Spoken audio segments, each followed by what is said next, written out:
Welcome to the Concierge CPA. I have Randy Crabtree back with me as a second guest, and I'm trying to remember if you might be the second guest, Randy, which is Wow. exciting because we're only about 30 episodes in. So, welcome back. I was really energized and excited to hear about this brand new conference that you created this year, and it just happened. You had some big names there. Y'all were talking about important things. Tell our listeners what it was about, and let's dive into what those key learnings were, and when they can get involved again. Yep, sure. Well, thanks, Jackie, for having me on. A two-time guest. I'm very honored. Thanks. So the conference, like you said, just ended. What is this? We're sitting on a Tuesday. It was last Thursday that it ended. Technically Wednesday night, but it was a brainchild I had 3.5 years ago, and COVID hit, and we weren't doing it in person, so we did a virtual one for a couple of years, but it wasn't the same. It wasn't the goal. It wasn't really my plan, but we did it in person live, Rosemont, Illinois, just outside O'Hare Airport. Was called Bridging the Gap Conference, which I think the decision was made while we're there. Every year it's called Bridging the Gap, and then subtitles. There's always gaps that we can bridge, and this year it was about prioritizing a few different things. Bridging the gap between generation. In my mind, what that was generational firms, not individuals, but there's so much differences in skills and talent and knowledge at these older firms, and then these younger startup firms just are more nimble and can change and look at things differently. And so kind of bridging those gaps so we can all learn from each other. Prioritizing health. So we talked a lot about working smarter. We had sessions on, the 25-hour work week. We had Dawn Brolin talking about working 35 hours a week and coaching softball during tax season. Niall Carter, she's amazing. She is.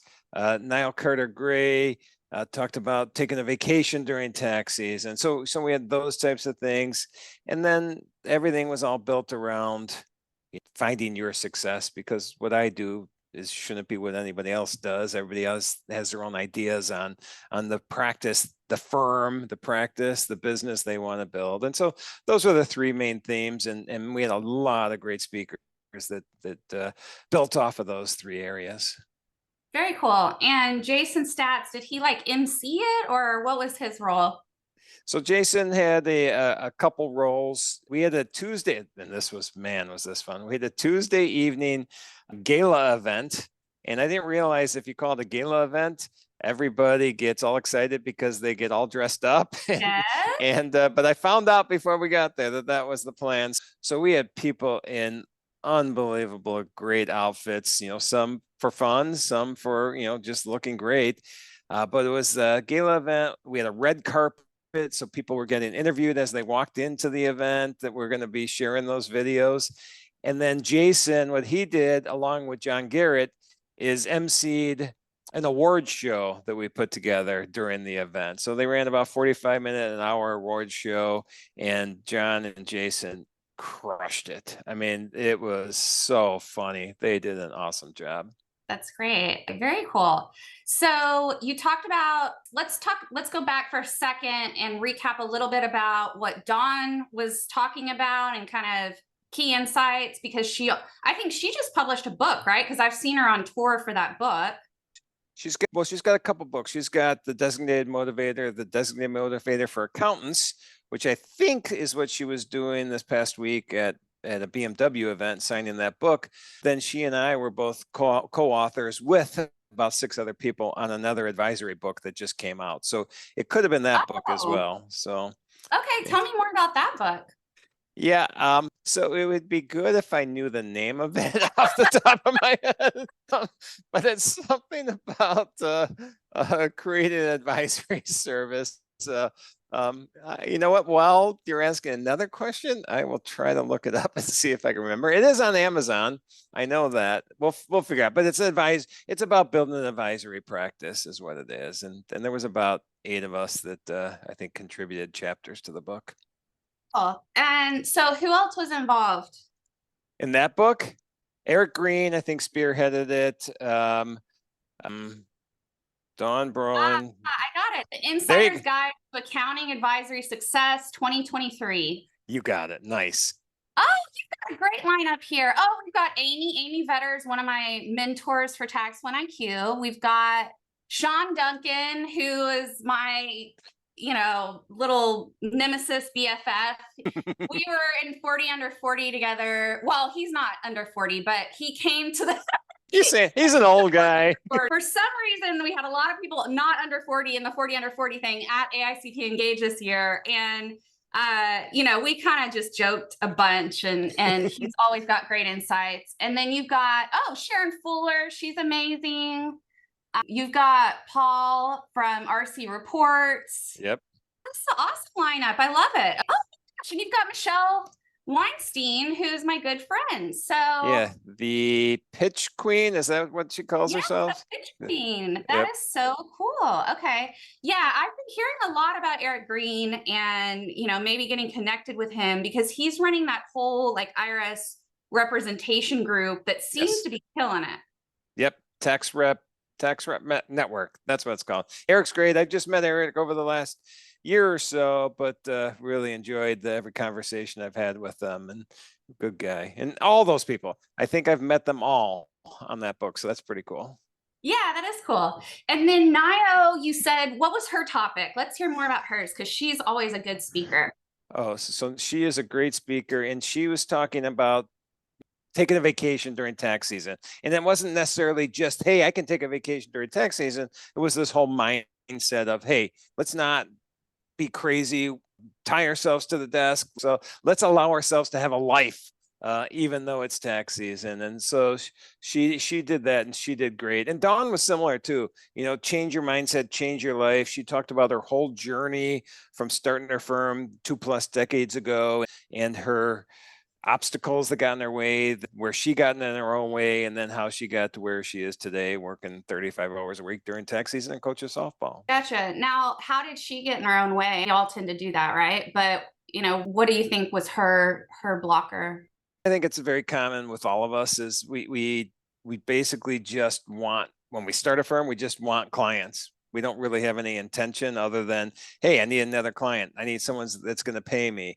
And so that's just real common. And it's not a terrible thing. Getting revenue helps you, but then you have to have some kind of intention about the business once you get it off the ground. And I think that took her a little while to realize that. And then I know part of her journey is just over the last year, the whole switching to, kind of the Ron Baker subscription. Don will call it the relationship pricing, and how that's completely changed for her. And so it was that whole journey to get to this point, which has been awesome. And Dawn, I mean, I love Dawn. She and I have become really good friends. I've only known her for 15 months, I think. It feels like I've known her forever.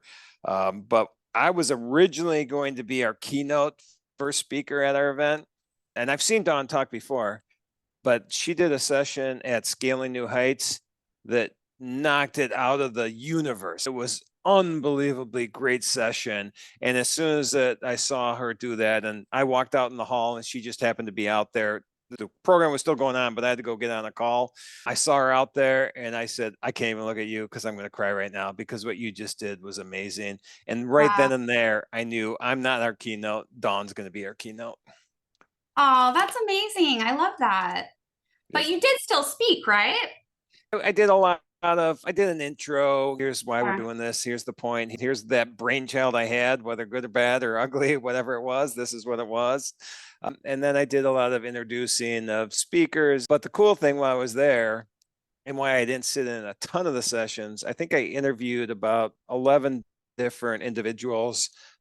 That is kind of like a fireside chat that we just did on video that'll come out. We'll show those online after the fact. So this is kind of like a behind the scenes conference within the conference that'll come out later. Very cool. So you touched a little bit on bridging the gap being health related, right? And last time I had you on, I think it was the spring, we talked about your background. You had a pretty serious health condition happen to you that kind of took you a totally different direction with yourself. I think I kind of hinted at It's funny, every day I feel more and more confident to talk about my past health problems and current things. And I just recorded this video on mental health that I hope to release publicly, but I'm like so scared because it's like, it's like so vulnerable to have to talk about that stuff. But, Yep. you know, really, people are not discussing these things in our industry, even though depression and medication and things like that, they are becoming much more well received across society in general, right? It definitely is. What does it take though do we need more people stepping up in our field and being like, look, I have this problem, or I had this stroke, or, you know, do we need more stories of what really happened to people so that they understand how important it is? Yep. And I applaud you for taping your whether it's out in the world yet or not, but that's a great first step. And you said it, vulnerability is huge. I can tell you so many stories of that I've seen where either someone's being vulnerable or my vulnerability has helped someone else deal with something because of the story I'll tell. But I think we need more and more people out telling that. We did this actually in the conference. We had our second keynote. So we basically had two keynotes each day. Our second keynote was Jeremy Clapton, and I've known Jeremy for a while. Jeremy is a partner, they call it director with Upstream Academy. People are probably familiar with Sam Allred. He's been in this profession a long time. Well, Jeremy and I were talking about the conference, and Jeremy has had me on his podcast as well. And he was one of the first ones where I talked about the mental health story. And he said, ever since that, I've been wanting to tell my story, and meaning his story. And I'm looking at my other screen here because this is what it was called: How an Achievement-Driven People Pleaser with Workaholic Tendencies Found Balance. And so, Nice. yeah. And so just the title says so much. And that's another guy that, you know, he wasn't, I don't think, I'm putting words in his mouth, but I don't think he was ever completely comfortable sharing this story. And he shared it with me about a year ago. You know, his story of growing up and things that he went through.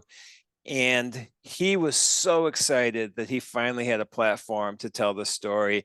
I heard it was extremely emotional. I'm going to watch it on tape. It was while I was doing another interview.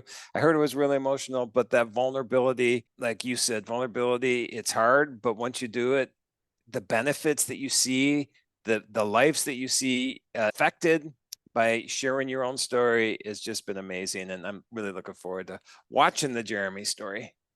That sounds really, really good. I'm glad that he came to a point where he felt like he could share that. So yeah, precursor to my video, whenever it's coming out, I had a tough childhood. My parents were very emotionally absent.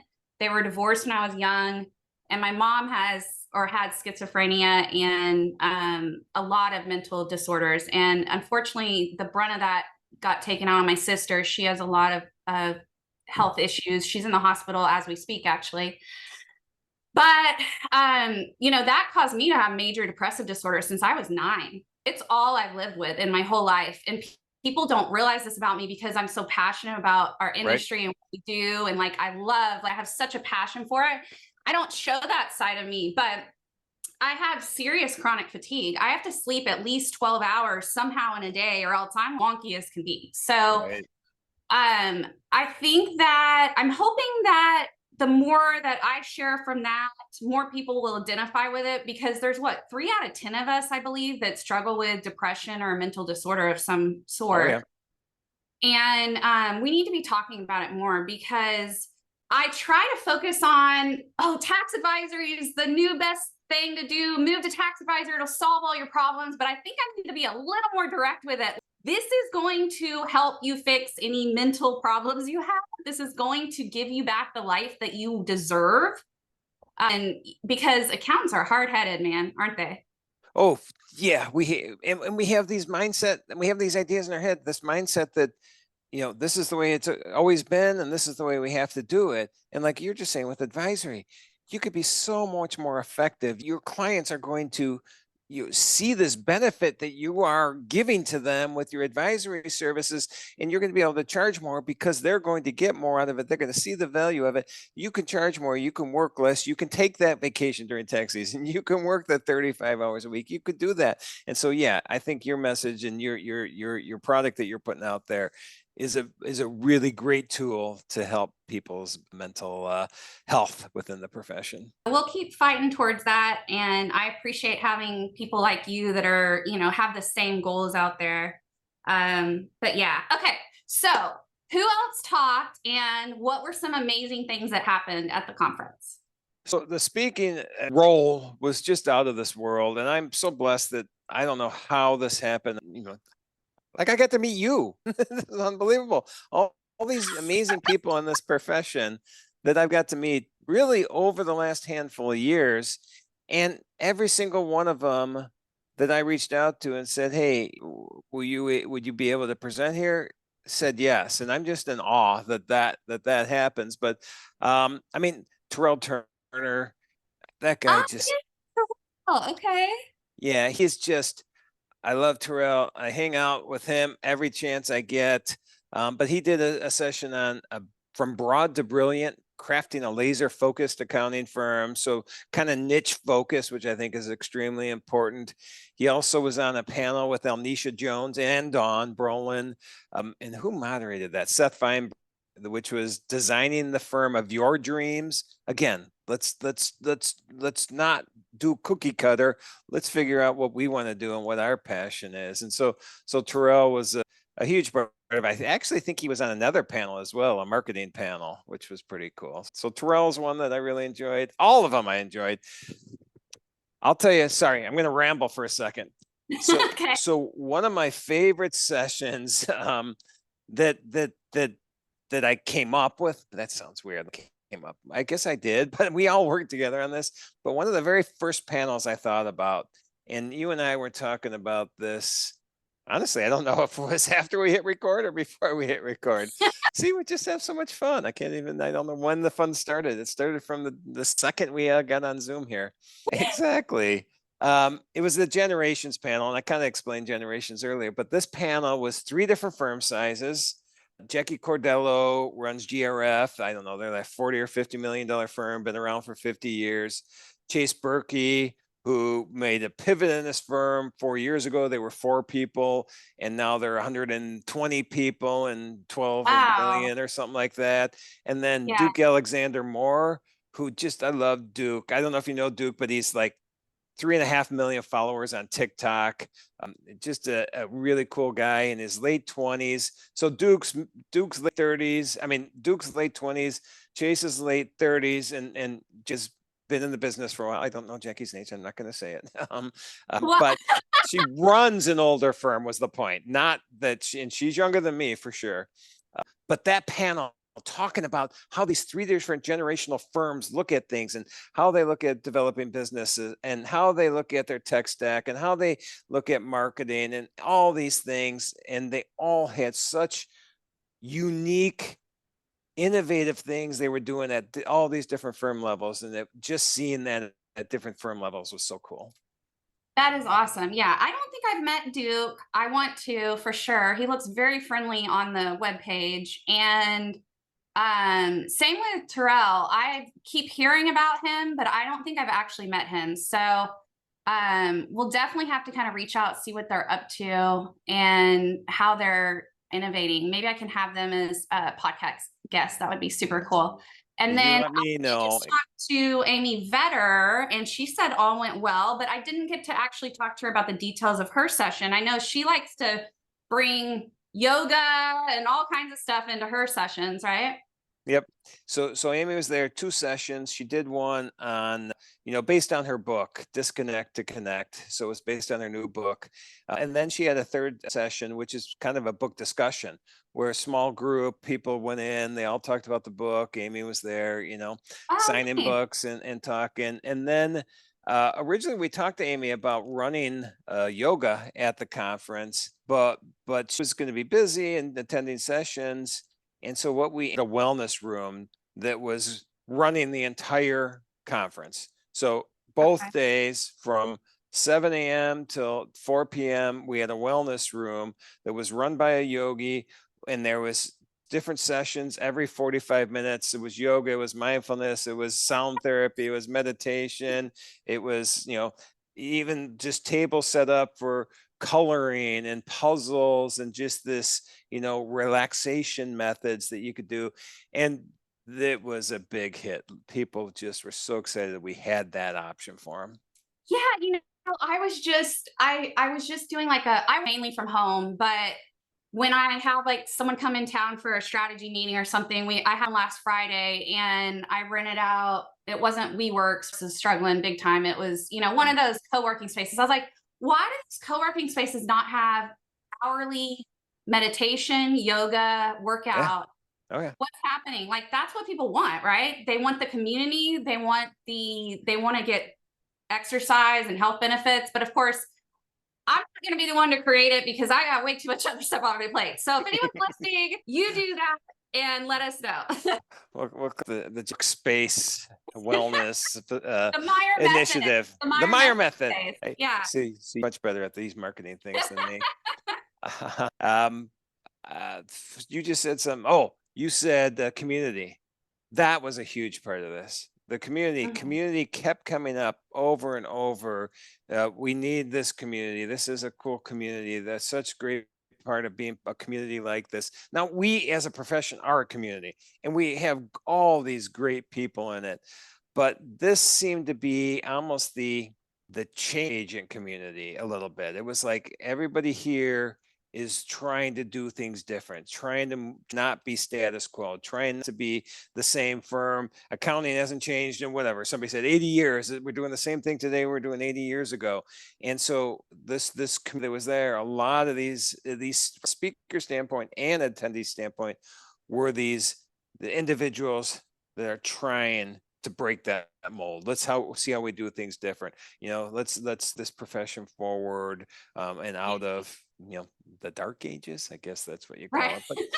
But if we haven't changed in 80 Yeah. years, I think we kind of are in the dark ages. Yeah. So have you figured out ways to keep this newfound, community for the conference together? Or is it going to be the annual meetup? Are you definitely going to have another one next year? What's the insider scoop, man?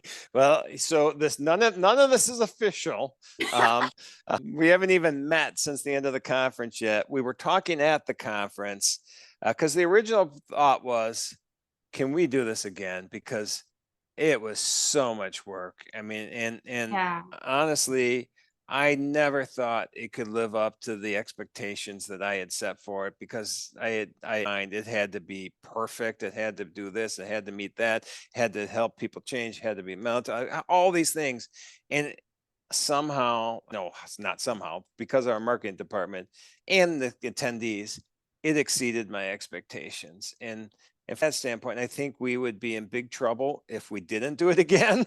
People would come after us like, hey, we want this. We need it. Right. So right now, the unofficial plan is this is going to be an annual event. Awesome. We are going to be asking for a lot of feedback from attendees. We want to know the good, the bad, the ugly. We want to see where we can improve. I mean, you don't know how many times I heard best conference ever. I just in awe of that. But yes, the plan is to go forward. My first thought is, and everybody told me this, when you set up a conference, people don't sign up till like the last month. And I just can't, I'm mentally not going to deal with that again, because that's what it ended up being for the most part. We ended up with 201 people. Our goal was 200. So we got to our numbers, but because there's so much buzz around it that everybody's just already talking about next year, I think what we're going to do is something like almost not an exclusive thing, but more of a, hey, anybody was there this last year, we're going to limit it to 200, 300 people next year, whatever. Maybe we'll say 300. We're going to send out invites to the 200 that were there, and they're going to have first choice to come. Now, this is not official. This is just brainstorm. Sure, you and I are brainstorming right now. So yeah, no, I love this because it's to every coaching masterclass I kick off. People wait until freaking day before to sign up.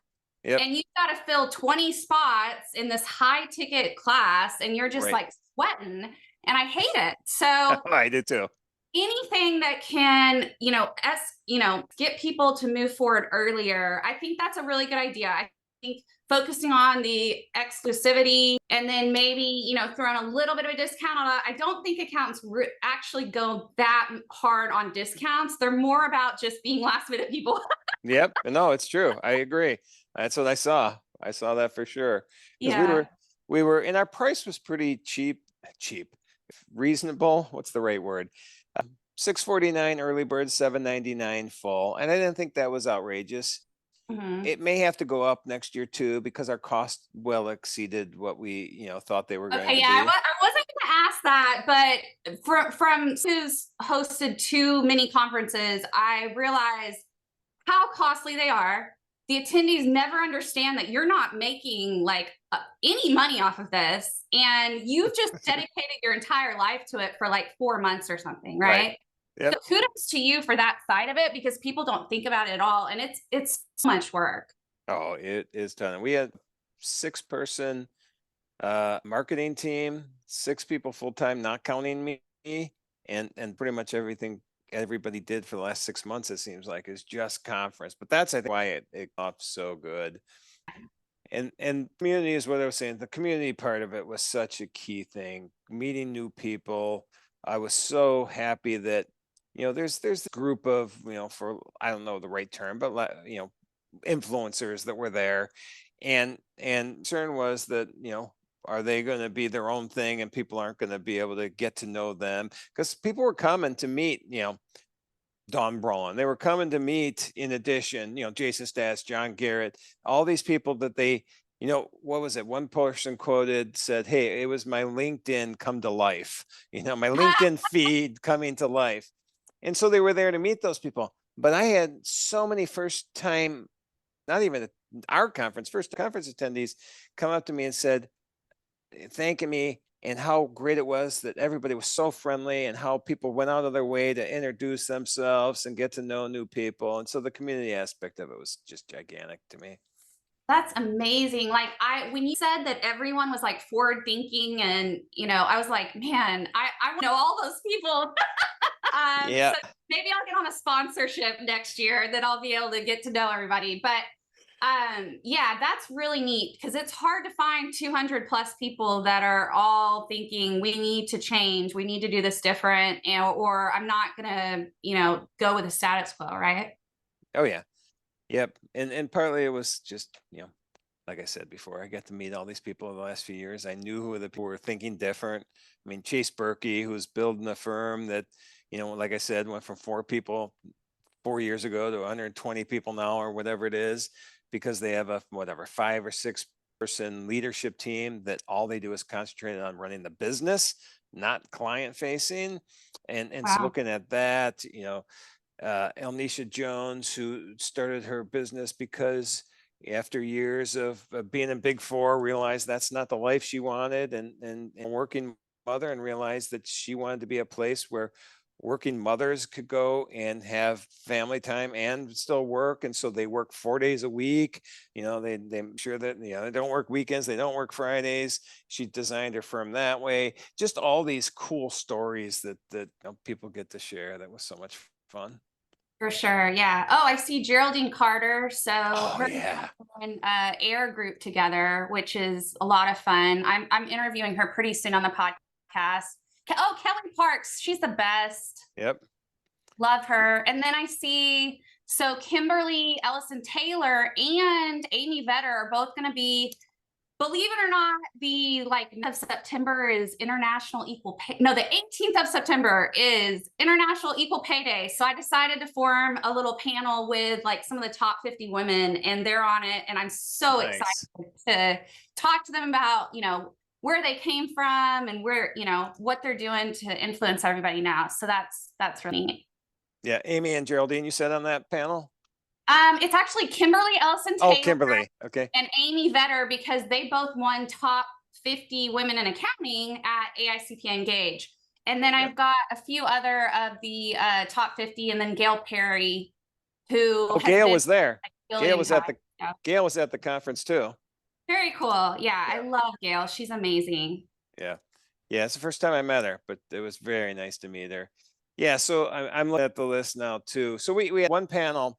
So I just said collaboration and commit 100 times, but I'm gonna say it again real quick. We had one panel that so Josh Lance was supposed to be there and be on it, but couldn't make it. He's having some, I don't think wouldn't mind if I said, but Josh has cancer. And Yeah, he had I saw that, and I saw him on the list, and I was thinking, I wonder if he made it, because I knew he was struggling with some things earlier this year, and he had put it, out on social and whatnot. So definitely, sending our best wishes to him and his family. Yeah, no, he was with him 2 weeks ago in San Francisco, and he said he was doing great and got back from there and all of a sudden had emergency surgery. And so he had a big Oh, setback.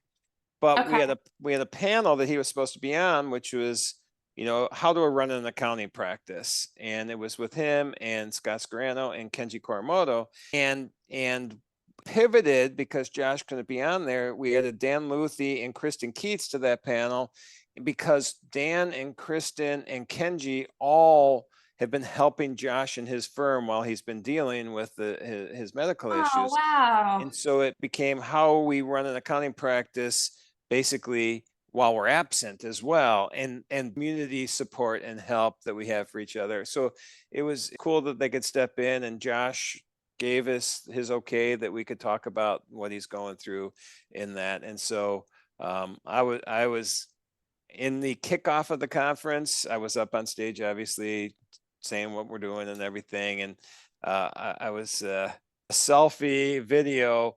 Behind me was the whole audience, and on cue, everybody started waving, "Hi, Josh," and clapping and everything. It was on that video. So we wanted him to know that he was there with us. Yeah, that's awesome. So I didn't know. Okay, yeah, small world, because like Scott is my good friend, and I was just on his podcast, or he was on mine, or something like that, and I didn't realize they knew each other. So Oh yeah.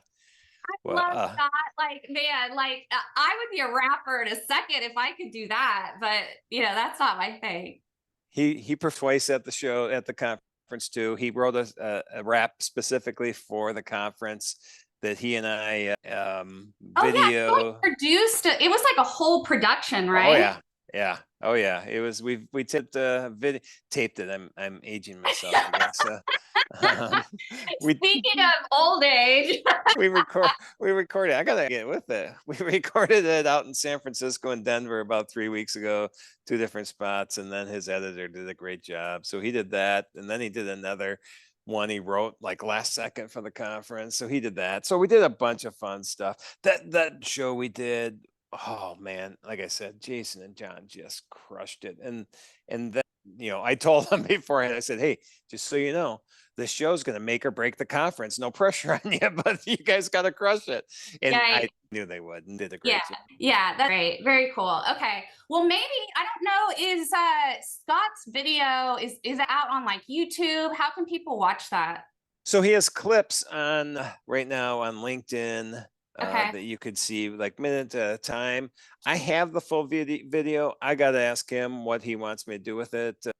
If we could put it out there somewhere. But if so, I can shoot you a link if you're interested. Yeah, I was thinking maybe I'll email Scott. Well, he doesn't. I'll text Scott because he doesn't answer his email. Correct. And say, hey, for people that listen to this podcast with Randy and I, they get the special link to the full video. So TBD, maybe we'll get that, but we'll see.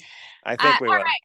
Yeah. So on that note, we're about to hit our hour, and which is perfect for earmark CPE purposes. And I think that we've probably maybe blown people's minds with all the different topics and people and stuff like that happening. If people are interested in checking out the conference, where should they go? Yeah. So, well, Trimerit is our company, tri-merit.com. There's still the just still up there. You can see all the sessions, everybody that on it. If you log into LinkedIn right now, it's at least all that anybody's talking about in my feed. I guess that's probably because I'm being tagged on these things, but everybody had a great time there. And I would just watch that on the Trimerit page because the information will come out on next year's, and I'm guessing sooner than later because we want to jumpstart this pretty quick. Okay, awesome. And then you did make an announcement at the conference about 2 new service offerings that Tri-Merit is doing. Tell everyone about that real fast. Yeah, I'm not just a conference host. I actually have a business. Tri-Merit, we do specialty tax, and there's 2 new things that we in there. The one's been on the works, and you've known about this. You and I talked about it months ago, but renewable energy tax credits. It's this huge opportunity, over $1 trillion in tax savings over the next 10 years, which if you compare to that R&D tax credit, that's 100 billion. So it's 10 times the opportunity that the R&D tax credit is. And it's for anybody that's producing renewable energy, using renewable energy, manufacturing materials that go into renewable energy, manufacturing products used in renewable energy, enhancing your facilities to reduce greenhouse, all these different things were around renewable energy, and the value of the credit's huge. So that was the one that came out. And then Now, the second, yep. that's not just residential, that's commercial What as I'm, well. yeah, what I'm talking about is the commercial end. There is Oh, perfect. residential as Yeah, well. okay, just to be clear, yeah. Yeah. So there's a huge opportunity for business owners with commercial properties to get that credit by just setting up their new build or whatever, Yep. you know, modeling in a cool direction with solar energy or whatever, right? Any renewable, yeah, and solar is going to be a big one. And the cool thing about this is, and I know you told me quick, but I'm going to go on a tangent. The cool thing about this is they made it really user friendly. So you can actually be a nonprofit. Let's say you're a church, you put solar panels on, you can turn that into a tax payment, and then you do your 990, it becomes a refundable credit because you don't owe any taxes. So Awesome. nonprofits can now get a tax credit. It can offset AMT for tax paying entities. It carries back 3 years, carry forward 20 years, offset AMT the entire time. And if you can't use it in your tax paying entity, you can sell it as well. So it became very user friendly. So that was the one. And then the other one is, and I know nobody wants. So sorry, Yeah. let's Yeah, clarify selling it. So Yeah. a lot of people don't realize this. So you're saying like there's third parties that are kind of restructuring these deals to where other people can purchase the credits from you, and how do you even like go about doing that? Yeah, so we're still researching that end of things. We've Okay. teamed up with a few companies that look like they're going to start doing this, but it is Cool. just basically you have a broker in the middle. Yeah. Probably you have $100,000 credit, you can't use it, you sell it, and I'm just making numbers up now, but you sell it for 80,000. A taxpayer that can actually use the credit, they benefit because they net 20,000 of savings. You net 80,000 in your pocket that you wouldn't have had because you couldn't use the credit. And Very cool. so that line there, it's honestly in Knoxville, Tennessee right now. I'm educating a large firm on these tomorrow, and I'm getting asked to do this nonstop these days. So it is probably, I think we've got the word out there enough that it is people are starting to realize that this is a big deal. And it just happened a year ago, and it didn't kick in until January 1st. And so we've been pretty busy. Other people that they've not paid attention, but the knowledge base on it is increasing quickly. So you'll hear a lot about this. Okay, cool. And is this the same as what people are calling the federal solar tax credit or the investment tax credit? So this is an investment tax credit. So solar could Okay. be tied into it, but it is a federal investment tax credit. Then there's 2 versions. There's an investment tax credit and a production tax credit. So you could look to see if you qualify for either one of them. You can't qualify for both, though. You can qualify, you just can't use them both. Okay, so I actually have a broker reference for you if you want to talk to someone else that Yeah, they're a preferred vendor in Tax One IQ. Hopefully Tri-Merit will sure. be as well. But yeah, they're really great, and they have all these connections. I've had a couple people use them and really do a good job. So Yep, definitely. check that your way. Okay, so that's that one. And then there was the ERC second review kind of thing, right? Yeah, so I know everybody's sick of ERC just because there's so much misinformation out there, but we've done ERC from the beginning, and I was gonna say obviously, hopefully it's obviously we do it right. We don't we push the envelope. We don't do all these things. All these commercials that are just, I cringe every time I see them. But what we get asked all the time is, hey, my client just we found out they got this $2 million credit. We already told them they don't qualify. This other company's telling them they qualify. Can you give us an opinion? And so what we've done is we decide, you know what, let's give the tax preparer a peace of mind. Let's look at it. We'll give our opinion, and we'll give, probably one of four answers. Yes, it was a good credit. Don't do anything. No, it was completely false credit. You have to return the money, file another 941X, and we will do that as part of our service. It was partially right. They have to return some of the money, or it was partially right. They actually are due more money. So we'll just look at it. We'll give our opinion. And then if the client wants to move forward with any of those four, we'll finalize it for them, whatever the option is. And if they just want to take the information, do whatever, tax preparer has peace of mind, they can file the income tax return. That's part of it as well. But it's more of a, one, let's keep the taxpayers out of penalty, but two, let's give the tax preparers peace of mind that they can file that income tax return, because they're on the hook if something isn't accurate. Yeah, no, I think that's going to be a highly valued service in the upcoming. I mean, what are we looking at with the IRS and the audit potential? Is it 3 years, or would it be even further because of the fraudulent aspect? So it's 3 years. Employee retention credit was basically the last 3 quarters of 20, the first 3 quarters of 21 for the most part.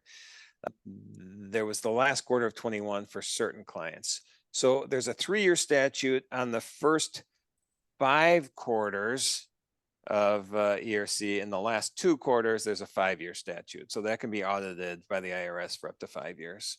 Okay, I wouldn't be surprised if they tried to elongate that in general with like the fraudulent transactions, because they're going to be so busy. But who knows? We'll see. So yeah, so go to and Randy and his team do it all when it comes to like credits, deductions, cost segs, R&D credit, the things we just talked about. Y'all offer a wide range of services, and it's very high quality. So I highly recommend them. That's my commercial for you, since you don't like to do commercials for yourself. I appreciate it. I'm terrible at that. Yeah, no worries. And then what platform is best to follow you if people want more insights from you? Is it LinkedIn, Twitter, LinkedIn? It's LinkedIn. LinkedIn is our marketing team stuff, and more. I got lazy on posting because marketing team tags me on everything. So that's where we are, though, is LinkedIn for the most part. Yeah. Okay, awesome. So yeah, go find Randy Crabtree on LinkedIn. And Randy, thank you so much for being here, especially so close to your event. And hopefully you get some R&R after this big presentation you have tomorrow. And take care of yourself. All right. We'll talk soon. Thank you, Jackie. Yeah.